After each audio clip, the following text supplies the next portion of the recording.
Berita menyayat hati datang dari seberang, dari bumi Indonesia yang begitu dekat di hati rakyat Malaysia. Christine Hakim, seorang ikon seni lakon Nusantara, yang namanya meniti di bibir penggemar seni sejak dekad 70-an, kini sedang bertarung dengan penyakit yang dikatakan bakal meragut nyawanya. Pengumuman ini mengejutkan ramai, terutamanya para peminat di Malaysia yang selama ini mengikuti perjalanan seni beliau dengan penuh kekaguman dan hormat. Christine Hakim bukan sekadar pelakon. Beliau adalah lambang kecemerlangan, seorang wanita besi yang menjadikan layar perak sebagai pentas perjuangannya. Dalam setiap watak yang dibawanya, ada jiwa yang tulus, ada semangat yang membara, dan ada makna yang menggerakkan nurani. Daripada filem Cinta Pertama pada tahun 1973 yang melambungkan namanya hingga ke karya agung seperti Daun di Atas Bantal, Joet Nja Dien, dan Perempuan Berkalung Sorban, Christine bukan sahaja menjayakan watak, dia menghidupkannya. Lakonannya melangkaui batas negara, menjadi lambang kepada kehalusan budaya, kekuatan wanita, dan suara kebenaran. Namun kini, di usia senjanya, beliau berdepan dengan ujian paling getir dalam hidupnya. Penyakit misteri yang tidak disebut secara terperinci oleh pihak keluarga dikatakan telah merebak ke organ penting tubuhnya. Doktor memberi amaran bahawa masa semakin suntuk. Ketika tubuhnya lemah, semangatnya tetap menyala, seperti lilin terakhir yang masih menerangi ruang gelap. Inilah Christine Hakim yang sebenar, tidak pernah menyerah, tidak pernah meminta simpati, tetapi terus memberi inspirasi. Di Malaysia, peminat-peminat beliau bersedih mendengar berita ini. Ramai yang masih mengingati kemunculan beliau dalam forum-forum filem di Kuala Lumpur, dalam pelbagai program budaya ASEAN, dan dalam temu bual eksklusif di stesen TV tempatan yang memaparkan pemikiran beliau yang mendalam dan jiwanya yang penuh kasih pada seni dan kemanusiaan. Tidak sedikit anak muda Malaysia yang memilih bidang lakonan atau penulisan skrip kerana terinspirasi oleh ketokohan Christine Hakim. Beliau membuktikan bahawa lakonan bukan sekadar hiburan, ia adalah alat perubahan sosial, suara hati rakyat, dan cerminan kehidupan. Christine juga dikenali sebagai pejuang kemanusiaan. Beliau aktif dalam pelbagai inisiatif pendidikan, pemeliharaan budaya, dan kesedaran kesihatan mental. Ketika Aceh dilanda tsunami, Christine turun padang, bukan untuk berlakon atau berucap, tetapi untuk memeluk mangsa dan menghulurkan bantuan.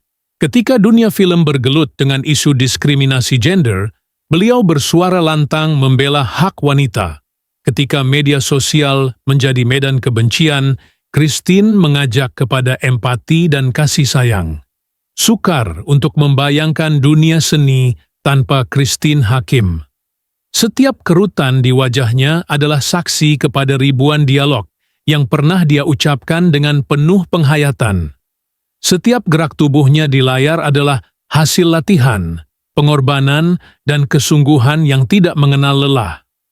Beliau adalah guru tanpa perlu gelaran, mentor tanpa perlu pentas, dan legenda yang hidup di dalam hati sesiapa yang pernah tersentuh oleh karya-karyanya. Dikala kesakitan mula mengambil alih raganya, suara hati peminat dari seluruh rantau ini mula bersatu. Di media sosial, nama Christine Hakim kembali hangat. Bukan kerana kontroversi, bukan kerana skandal, tetapi kerana cinta dan penghargaan.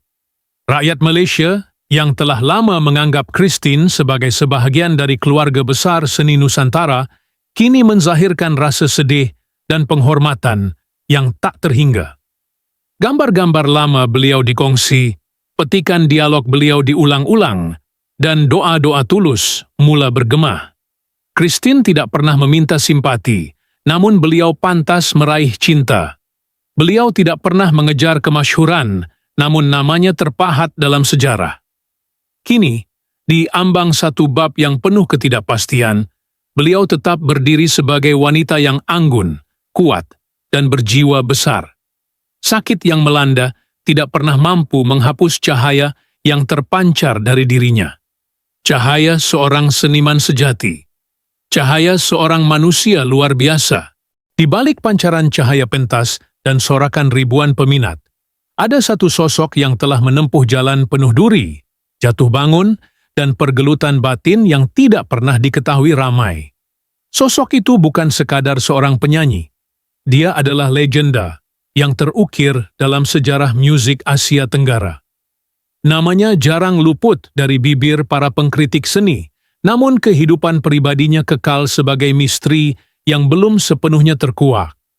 Dialah Misha Omar, bintang yang lahir dari rahim sebuah keluarga sederhana di Kelantan, tetapi akhirnya menjulang setinggi langit dengan suara yang memukau dan jiwa yang terluka.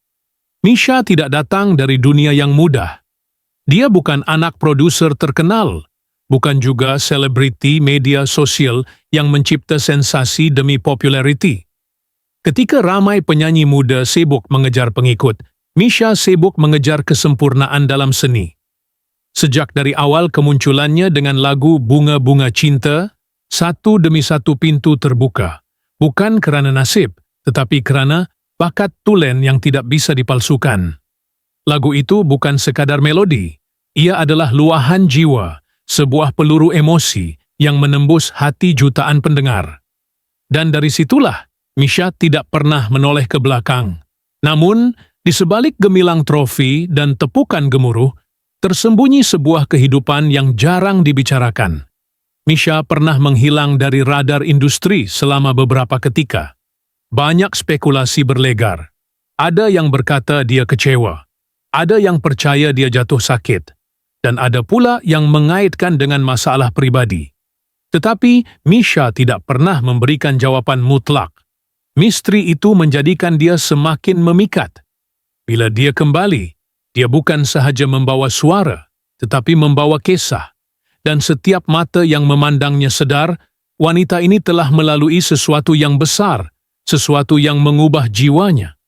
Apa yang menjadikan Misha Omar begitu berbeza? Barangkali kerana dia tidak takut untuk gagal.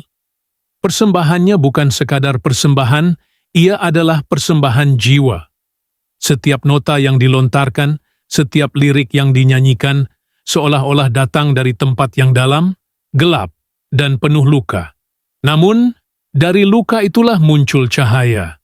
Dia tidak menyanyi untuk disukai, dia menyanyi untuk menyembuhkan.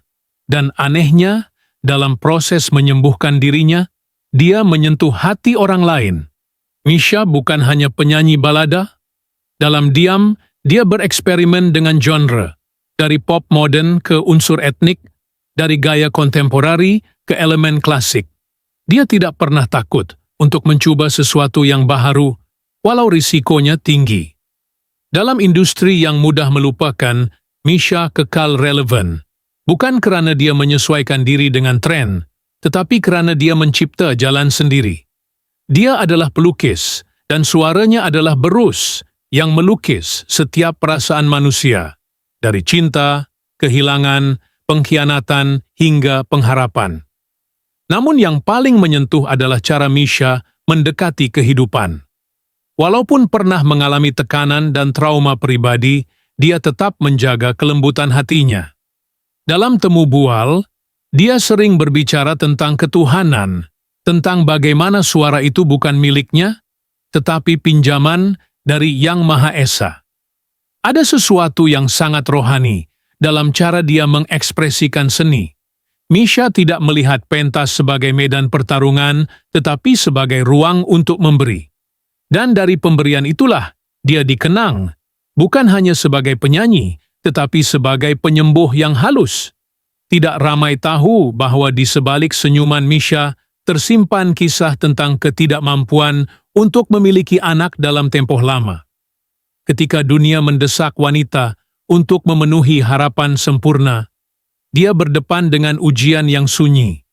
Tetapi tidak sekalipun dia memanfaatkan kesedihan itu untuk simpati.